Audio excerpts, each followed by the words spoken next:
tun video chuan refraction of light kan soifia dona amsa khanin reflection kan zir to a khan khan hriat pol lo tur ania thil in ang lo ania chu koina kan soifia nga kan thathiam zel tura po nga yang ama sain hemi kan soi mayan ama khan reflection kan zir to a reflection kan ti kha chuanin kan soinan le zoi zoi te la reflection kan ti chuanin bouncing back of light ani light a ron kala hei dar thalang a sir zongin kan en ni ta se ma zong rawin light a ron kala a bounce back a sot le ta light a ron kala angil ta kan i chuan angil takin a sot le ta khami bouncing back a reflection of light kan ti chulon ta ni chuan refraction kan ti vai thung chuan a dan a dang ta dai thil chi dang dai ani ti kha lo sei la tha ome enge reflection chulon tang reflection kan ti chuan hei lai hena definition ka ro ziak loka change in direction of light rays when it travels from one medium to another ti kha lo ta ni enge awmzia change in direction of light hei hi glass alo oma ta hian a sir zongin kan en glass hei ma zongin kan ena tuna chuan a sir zongin kan en tina le chu a sir zong kan en chuan light a ron kala chuanin kha glass khan light in a ron chhuna chuanin glass hi alo film ta a tiakal tang mai tur a kan ngai lai khanin a direction hi thak ta dei mai ni helai vel ron chho hina lang ta dei mai ni am thathiam em helai tang light a ron kala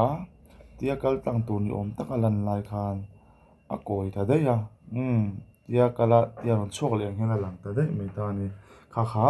refraction of light kan ti chu alo ni ta ni change in direction of light rays when it travels from one medium to another enge medium chomzia medium kan ti chuanin kha light ray a om na hmun enge niang and kan hre thiam na entry nan helai area om lai chon a om na medium chu air ani boruak a om chuanin boruak atanga heta ron lu chi a khan helai chu glass ani to tro awmzia chu air ani reng bolo glass an to hei hi medium chu ni air medium atang glass medium a om na hmun a om na boruak a om na environment kha a ron thak hlok ani khami a om na hmun al chevel boruak ein thak a medium ein thak khanin sorry a medium ein thak khanin kha a direction kha in thak ta thina kha direction in thak kha a engen yang from when it travels from one medium to another tomzia chulan tani air atanga glass medium a alu chi kham a direction a thak akal kong a thaka chu process chu refraction kan ti kha anauni tani chiang tro reflection kan chon bouncing back of light and refraction is one change in direction of light change in direction of light engvange when it travels from one medium to another ti kha alo ni ta ni chuanin medium khata tanga medium danga avakal khan engwangin nge a direction kha thak kher nge refraction a thlen chan cause of refraction tuna kan lo sayang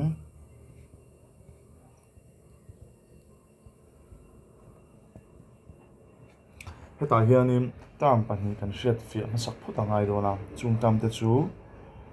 rarer medium ti le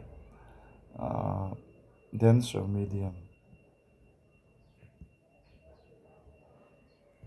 ti kan soi fianga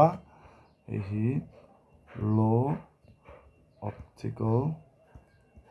density ti kan soi thina hi high optical density ti kan soi thita ni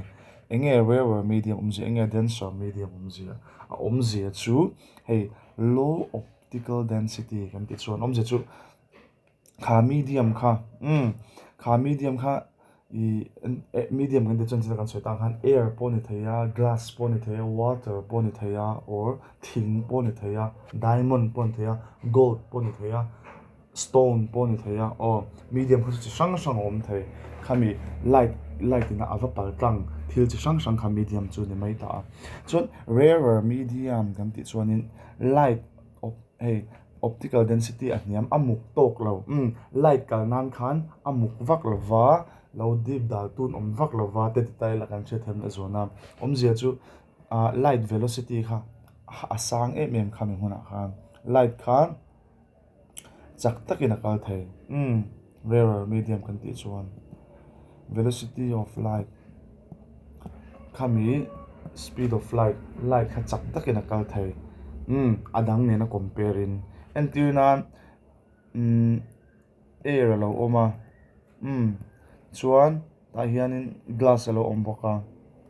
khoi zoka hian nge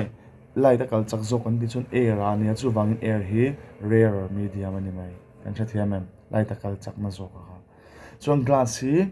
I light I enge niang amuk zoka light kha enge light speed of light kha chak lo zoka chu wangin hei hi denser medium ani mai har lo tro chu lo hre phot tai la rarer medium zia le denser medium ti khani lo hre le phot ta a ani chuan enge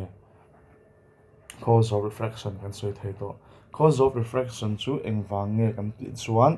light hi light hi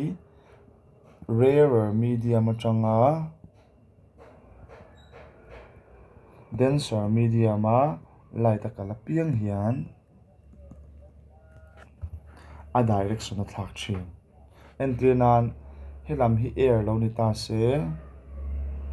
helam hi glass lo ni ta se amara ti chuan ala fi tok lo helam hi air ania helam hi glass ania light tongkal ta se glass a lu hian mil takin akal don lo achan chu rarer medium atangin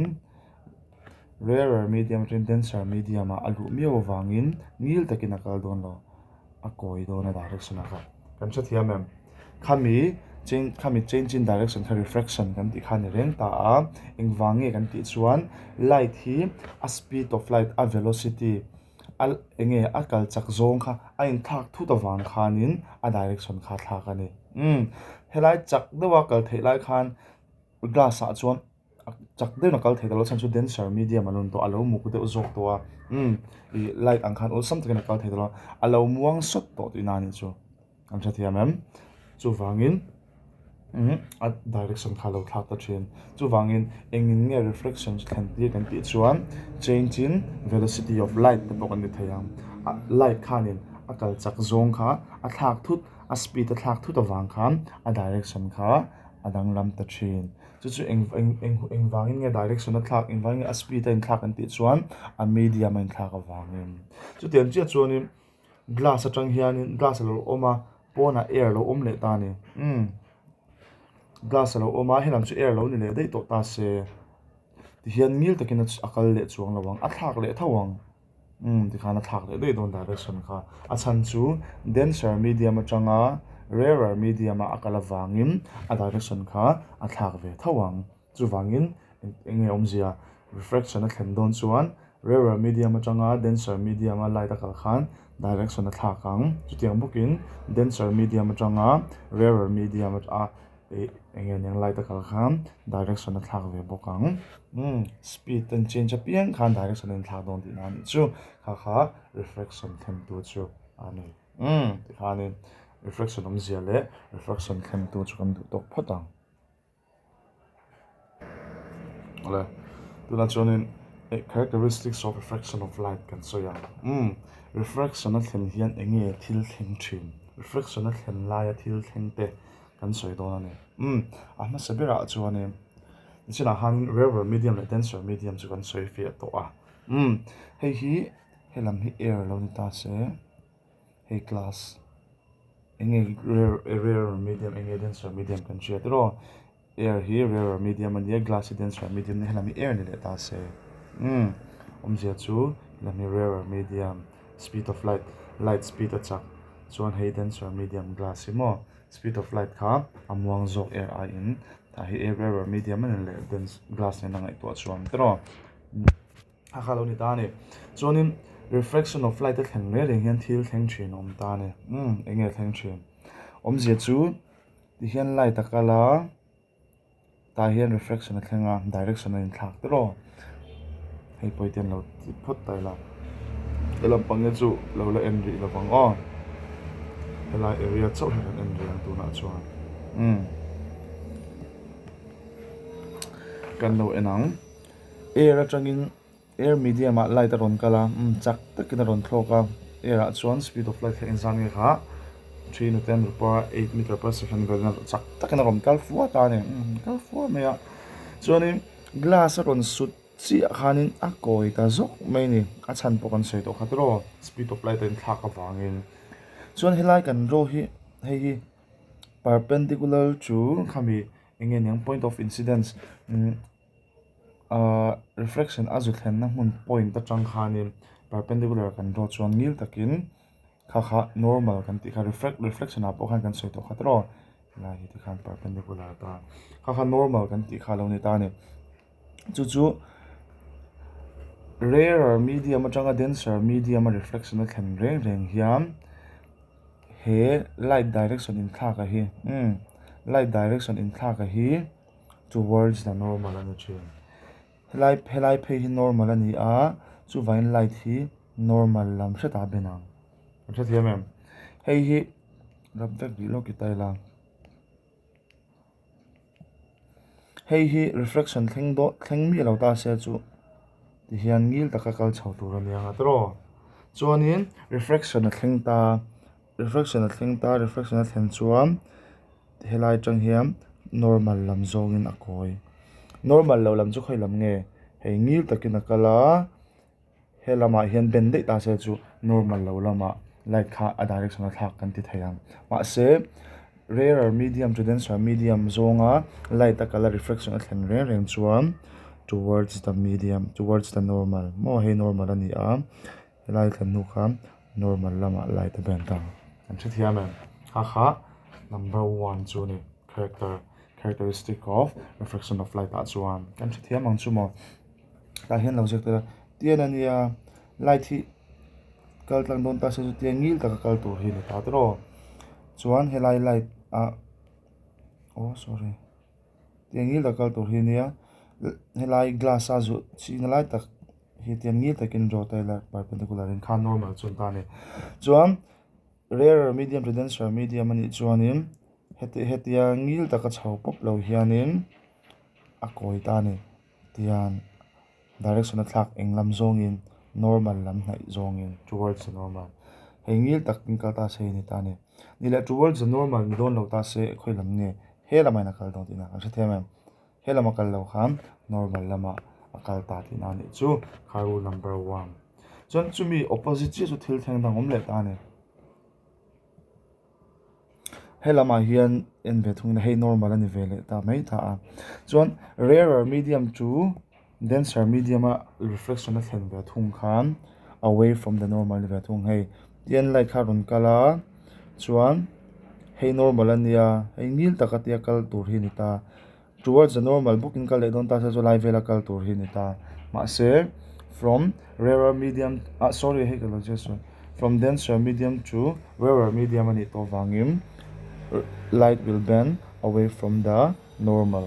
more normal lo lama khan a ben ve thung direction a thak ina ni chu awmzia chu nakin ate poi jonga I hei rarer medium hei denser medium ta se light khai du zong in ben tir top theilo light khai du zong in refraction khai thlen tir theilo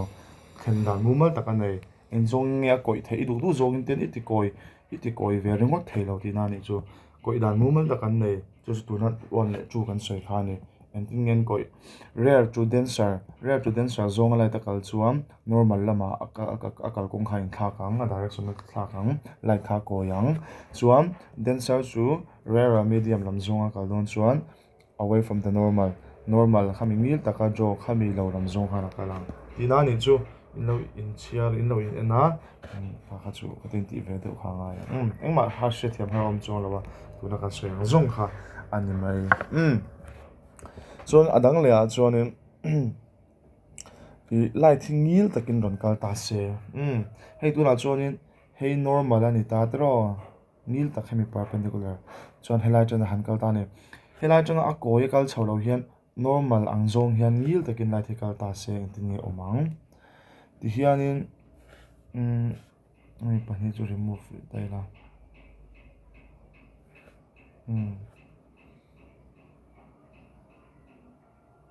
ti hian lai ta ron kal ta ni se